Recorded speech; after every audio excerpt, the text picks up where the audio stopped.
The British Ministry of Defence is considering placing surface-to-air missiles on residential buildings.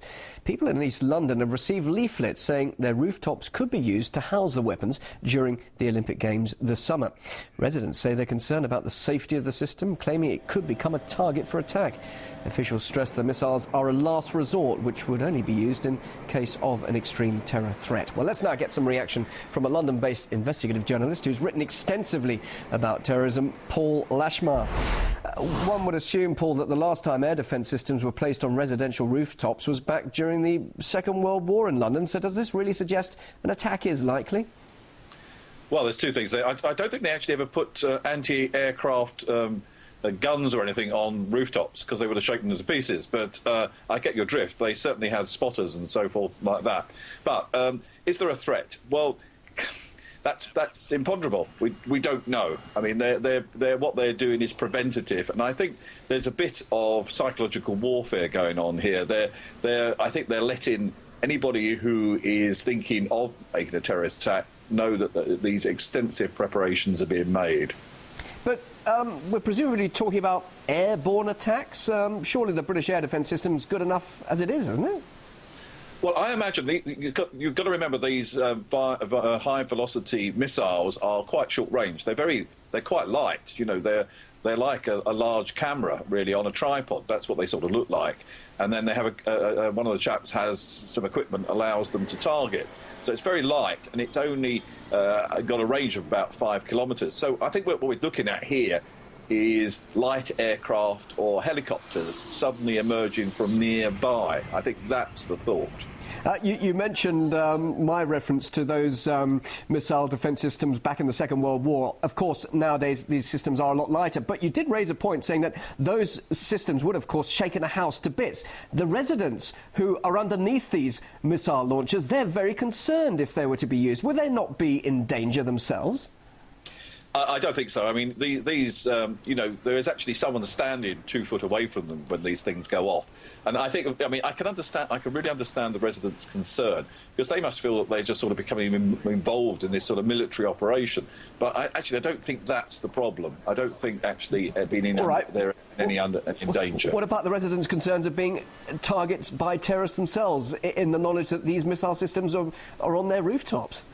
Well, it's possible in the sense that anything's possible. It's all a bit James Bond, the idea that you know, the terrorists are going to send small aircraft over and at the same time send a team of operatives to eliminate the army on the top of that particular tower. It's all pushing things quite a long way.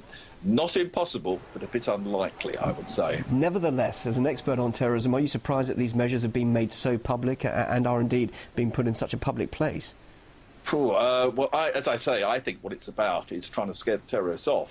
I don't think it's, I don't think they're trying to be secretive about it. I think they're trying to stop it happening in the first instance. And it's all part of a mounting air of hysteria, I think, that's sort of sweeping London a bit, that you've got this huge event occurring, and there is this sort of looming 9/11 threat about it. I mean, it's just because everybody realises that it's a terrorist's sort of ideal situation to have a big event that they could hit. So I think, sorry, I was just say that I think the London public are getting twitchy, because it's what it's saying is you're in a lot of potential danger. Because actually, just to finish your point about being on a roof, it's not the people underneath the roof, it's people within 5 kilometres are in the real danger.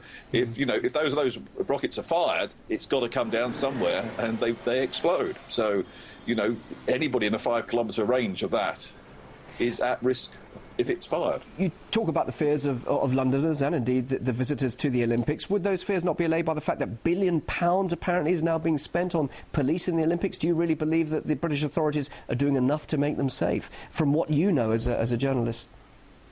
Well, they're certainly doing a lot, and they're trying everything out. And next weekend they've got a big terrorist exercise going on with jets and everything.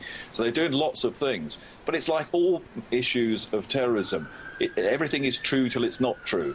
They may be able to go through all this thing, nothing happens, and everybody say, well, that was £1 billion that we really couldn't have done that spending. But then it may be that some individual does something so dramatic that they just couldn't think of it, couldn't do anything about it. So it's completely speculative and bizarre activity. It's not like dealing with a very obvious enemy that is going to do something at a certain point. You just no idea who these people are, what they're going to do, and when they're going to act. Well, bearing in mind the memories of the Munich Games back in '72, also the 1996 bombing at the Atlanta Games, what you're saying really is that you cannot make something like the Olympics 100% safe. That's exactly what I'm saying. Great to hear your thoughts. Thank you very much for joining us live there in London. Paul Lashmar joining us there. Thank you. Thank you.